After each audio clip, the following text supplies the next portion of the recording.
बिहार विधानसभा चुनाव प्रचार अभियान के तहत शुक्रवार को केंद्रीय गृह एवं सहकारिता मंत्री अमित शाह ने पीरपैंती में चुनावी सभा को संबोधित किया। सभा की शुरुआत उन्होंने जय श्री राम के नारे के साथ की और जनता के जोश को देखते हुए कहा कि एनडीए की सरकार बनने के बाद बिहार को बाढ़ मुक्त बनाने के लिए एक अलग मंत्रालय बनाया जाएगा। शाह ने कहा कि कोसी, गंडक और गंगा जैसी नदियों का पानी अब बाढ़ नहीं लाएगा बल्कि किसानों के खेतों तक जाएगा, जिससे खेत लहलहाएंगे। रोकने का काम करेगा जंगल राज। और भाइयों बहनों, इस चुनाव के अंदर एनडीए के खिलाफ जो ठगबंधन है, वो ठगबंधन बिखरा हुआ है। इनका ना नेता है ना नीति है। आमने सामने भी चुनाव लड़ रहे हैं और भारतीय जनता पार्टी और एनडीए के दल 5 पांडव की तरह मजबूती के साथ चुनाव के मैदान एकजुट होकर नरेंद्र मोदी और नीतीश कुमार के नेतृत्व में एनडीए चुनाव लड़ रहा है।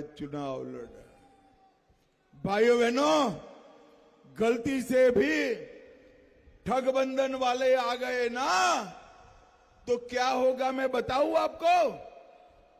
भारतीय जनता पार्टी ने, एनडीए ने तय किया है कि फिर से सरकार आने के बाद हम बिहार को बाढ़ मुक्त बनाने का मंत्रालय बनाएंगे। बाढ़ मुक्त बनाएंगे। कोसी, गंडक, गंगा और कई सारी नदियों का पानी कभी बिहार में बाढ़ नहीं ले पाएगा। ये पानी किसान के खेत में जाएगा और खेत लहलहाएंगे। हमने तो बाढ़ मुक्त बिहार का मंत्रालय बनाने का तय किया है। उन्होंने तय किया है अपहरण के लिए एक मंत्रालय बनाएंगे, एक्सटोर्शन के लिए एक मंत्रालय बनाएंगे और खून फिरौती के लिए एक अलग मंत्रालय बनाएंगे। आपको तय करना है पीरपैंती वालों, बाढ़ मुक्त बिहार का रोजगारी का मंत्रालय चाहिए या अपहरण या खून का मंत्रालय चाहिए। और भाइयों बहनों, कल बिहार के आधे हिस्से में मतदान हो गया है, आधे हिस्से में मतदान होने वाला है। आज सुबह ही मैं कल के मतदान का हिसाब किताब लेकर आया हूं। आपको जानना है कल के मतदान में क्या हुआ? जानना है क्या? तो समझ लो भैया, दीदी लोग भी समझ ले, कल के चुनाव में लालू की पार्टी का सुपड़ा साफ हो गया।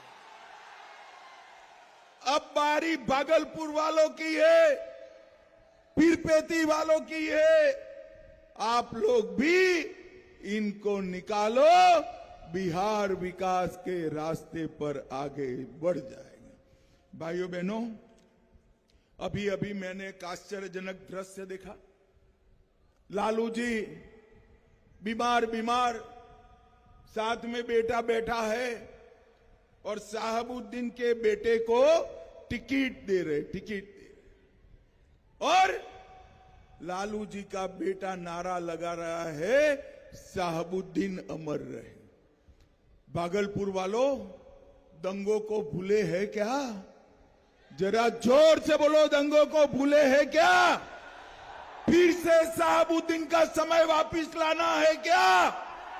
साहबुद्दीन का बेटा ओसामा मैदान में है और ओसामा अगर चुनाव जीतता है, साहबुद्दीन के कल्चर वाले चुनाव जीतते हैं तो भागलपुर में फिर से दंगे हो गए और भारतीय जनता पार्टी चुनाव जीतती है तो पीरपैंती और भागलपुर का विकास होगा भाई। आप लोगों ने तय करना है कि आपको दियारा में अपहरण इंडस्ट्री खोलने वाले आरजेडी चाहिए या दियारा में पर्यटन इंडस्ट्री खोलने